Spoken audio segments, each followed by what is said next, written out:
As we mentioned about the five vertices, certain vertices which will lead to suffering and restlessness and downness in us. So, in order to overcome it, there is two ways. One is through Abhyasa, which is the practice of yoga. Second one is Vairagya, which is about non-attachment and non-coloring.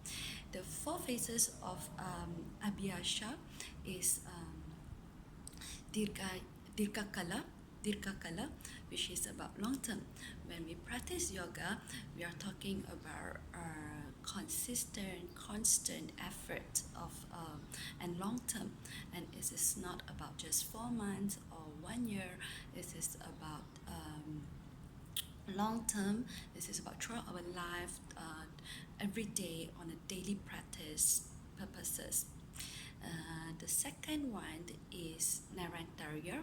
Narantarya is about uninterrupted, for example, uninterrupted mind during the practice of yoga.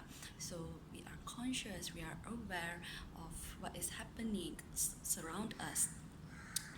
The third one is Satkara. Satkara means with respect of. During the practice of yoga, for example, we have equipment like yoga mat, yoga bolster, yoga block, and we should respect all these items that helping us to in the practice of yoga and ensure that it is in a good conditions and we can keep it well. The fourth one is Abhyasa. Abhyasa means in the service of, meaning to say that after we practice our yoga and as we teach, we are in the service of other people to ensure that they learn the consciousness and awareness and the purpose of practicing yoga. So Abhyasa is a keyword for practicing yoga, which can and which we can one of the way to get rid of restlessness and downness, where we means we were in the state of kashipta or muda. And the second one is Vairagya, which is non-attachment, non-coloring. In Patanjali said that there is four stages of Vairagya that can help us to mastery over our attachment. The first stage is Yatmana. In this stage, we are talking about where is our mind and what is it doing. That's why it's important to always bring our mind back in Atta, which is being in the now, and to watch our mind. What is it thinking at this point of time in the present moment? And the second one is Yakara.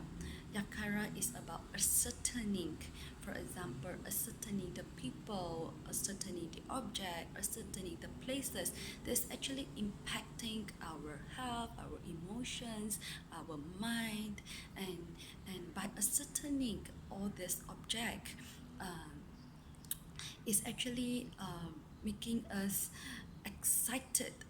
It's actually making us understand what is making us excited, what is making us unhappy.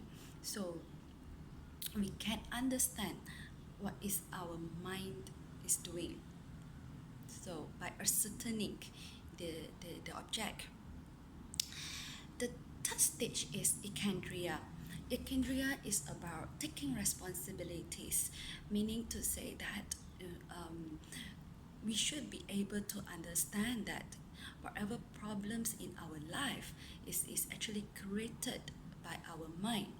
If by this taking up responsibilities, we will not blame or change other people, rather than instead of changing other people, we should be able to master our inner peace. should be able to master our inner peace. So Kandriya is about taking responsibilities of the problems that we have. And the last one is Vashikara. Vashikara is about mastering our inner peace.